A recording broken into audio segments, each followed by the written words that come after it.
or the disrespect before you play back. Button check. Button check. What is up, BULLSH T family? Welcome to the second episode of Checking These Buttons as promised. We posted one earlier today that Capcom somehow pissed off the entire community by announcing they're doing the new pay-per-view model, right? Starting with Capcom Cup 12. Everybody is reacting right now. So what we'll do, obviously you read the thumbnail or the title and all that, so you know what it's about. So we got two topics. We'll start off with a continuation of what the hell's going on, because a lot of people are doing more reactions, so I want to cover those because there's some interesting perspectives people are bringing up.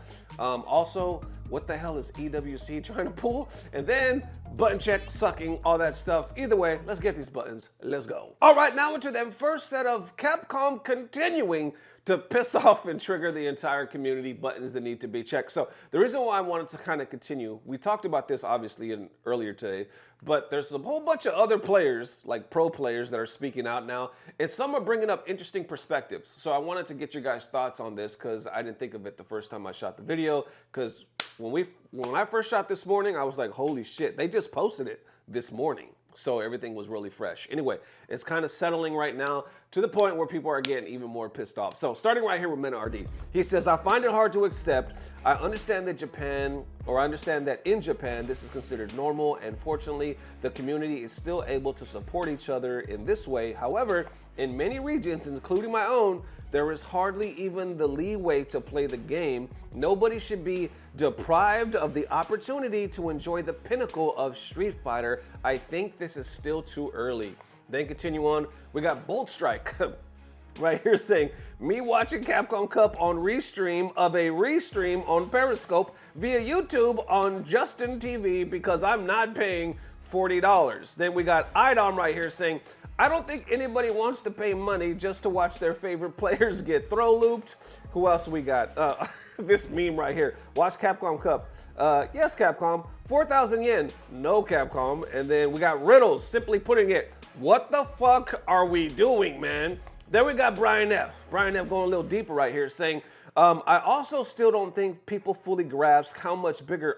Before I read that, actually, let me read this one because Brian started with this one, right? So he says, this was the direction Street Fighter 6 esports has been heading in with the success in Japan, but it feels premature. No regional pricing for the World Championship with online qualifying from around the globe is also rather tone deaf. Street Fighter 6 esports becoming more of a Japan first product. Now let's go back to that one.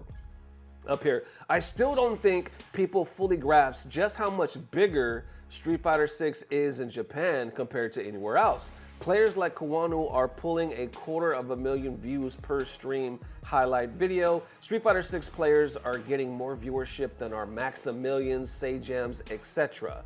Then down below, he says, this is me pointing out, I think Capcom unfortunately doesn't really care if they cut out the international audience if they can monetize their core Japan audience. Damn. And cross down below is like, at the same time, we might be speed running to an end game if you think Capcom would want to avoid, especially consider many of the changes they've made in the circuit since 2020. It seems short-sighted at best. Brian F responds saying, yeah, but that was pre-Street Fighter 6 blow up, feels antithetical to the global focus of 2020 and beyond CPT, but I wonder if they want to pivot since Street Fighter 6 has grown so much in Japan. Then going back up, this is what he posted. So he's basically showing all the damn numbers that they're doing. Even, who is it? Tachikawa. Tachikawa, he's like, okay, he's battling this year. His win ratio is not so great, but his content is fucking amazing. Like, he's doing numbers. Most of them are doing hella numbers. So I guess this is what Brian F's trying to say. Like, if you just look at their videos, they're pulling in a lot more than our content creators are here in the States. So anyway, continuing on, I see Bum saying, just take note that if this trash ends up being magically successful, expect a lot more bullshit like this to come.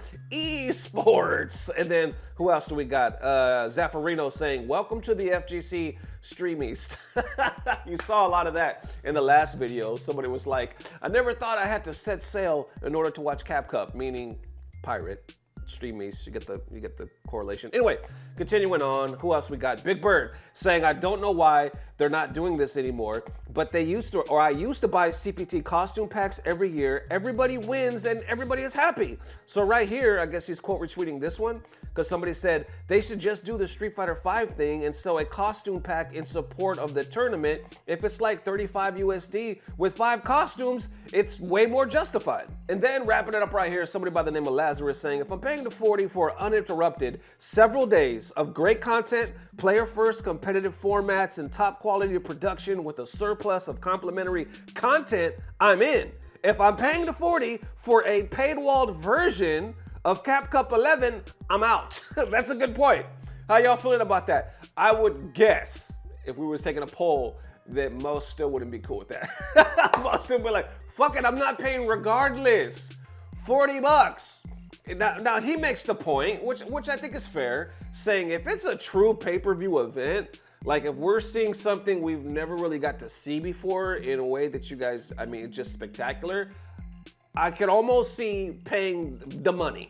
But if you're doing what we've been doing this whole time for free and now charging $40, I'm out. How do you feel about that? Okay, so either way, this just got started. Like I said, they just posted this morning. It is blowing up to the point where technically I had to make a second video about it in the same day because that's how big, it's just gonna get bigger. I mean, it's probably going to happen all week. I don't know if Capcom's gonna make a, I mean, here's the thing. Some people are tagging content creators like, I wonder if they're gonna speak out or, nobody has any power to do anything. The most that we could do is like all the content creators or big names, right? In the West, because we're probably the only ones that have the problem with it. Well, everybody outside of Japan, because technically it seems like they're used to this format, but they would have to say something or do something. But here's the thing. We all know that's, for one, not gonna happen. And for two, as Brian and a lot of other people are pointing out, they technically have these numbers and they're going off their culture and they're going off of their way of doing things that they've been getting away with it. And people are like, nah, we're just kind of used to that here. So if they see that and it's technically coming from Japan, they're gonna keep doing the shit, right? And like, who was it, Bum? Or who was it that said, yeah, take note, if stuff like this succeeds, you're gonna keep seeing more of it, right? Esports garbage. So I don't know, man. It is interesting though to see if this means, is Capcom Cup now Japan exclusive?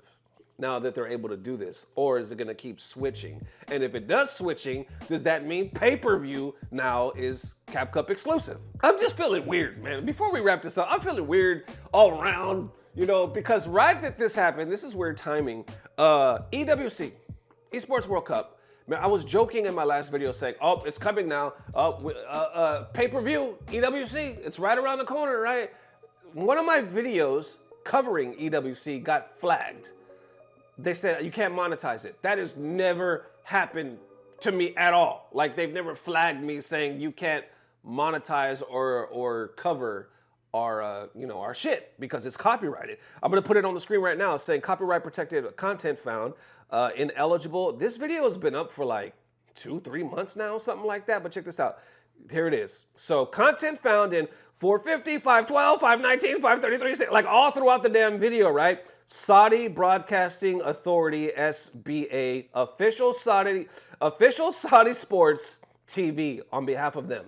Official Saudi Sports, and right there, demonetized. Now, it's not a strike against my channel, but it instantly took that monetization away, which is very weird.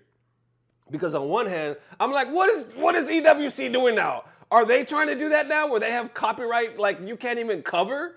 Are they that uppity now? Are we that esports over there in Saudi? You know what I'm saying? Well, it's been esports, but what I'm trying to say is it's very weird and the timing of it is very weird. But at the same time, I'm like, okay, maybe I'm overreacting because none of my other videos that I've covered EWC have been flagged yet. They might. Sometimes shit like this takes time. You know what I'm saying? One video will get flagged and you'll think, oh, I'm okay. And then like 2 more will get flagged in the next 3 weeks or some shit. It's very weird timing. All I know is this has never happened to me before covering EWC. And with the whole Japan paywall thing happening, like I said, weird timing. It just set in my mind a little spiral as a content creator. Like, what the hell is really happening? And one of the biggest things too, with that whole thing, that means if we technically, a lot of people are like, Stream East, I'm gonna do all that shit. But here's the thing, you already know what's gonna happen. you're gonna have to go 6 days. 6 days, which if you're not gonna pay for it, which let's be real, most of us are not gonna pay, but a lot of us are gonna try to find out a way to watch that shit for free. I'm just saying, let's be real. But either way, you're gonna have to go 6 days without spoilers. 6! You know how much that sucks? You know how much shit you guys give me when you guys are like, Nesto, you didn't have to put the winner in the thumbnail. I haven't watched the tournament yet. Like if I put MenaRD wins, you're like, fuck, I haven't watched it yet. You know what I'm saying? Stuff like that. But what I'm trying to say is you're gonna have to go 6 days, we all are, without finding who won, because that instantly takes all the fucking hype. All the hype out of everything. If we already know top 8 and we already know who won, because there's fucking thumbnails or people are posting on Twitter, it's gonna be everywhere. We have to go damn near a week without spoilers now. It just takes so much out of it. Rather than watching it live like we're used to. Even if we have to stay up till 4 or 5 o'clock in the morning, you know, some of us did it. Damn, crazy ass times we're living in. And we'll keep you updated because, like I said, just technically got announced today. How y'all feeling? Let me know. Thank you guys for the amazing love. Thank you for tuning in. I guess on that note, let's just wrap it up. Appreciate the mad love. It's a lot going on. So tomorrow, I'm going to do my best to post at least, I was going to say 2, but we'll probably just do 1. Who knows? There's so many crazy things that are happening right now. Let's just play it by ear, but I'll definitely post tomorrow either way. So thank you guys for the amazing love. Thank you for tuning in. We'll see you soon. And as always, I don't know what it is, but I know somehow, some way, as long as you ain't charging 40 bucks for pay-per-view, it's about to get better. Love y'all, fella. Peace. Blah, blah, blah. Subscribe. You can!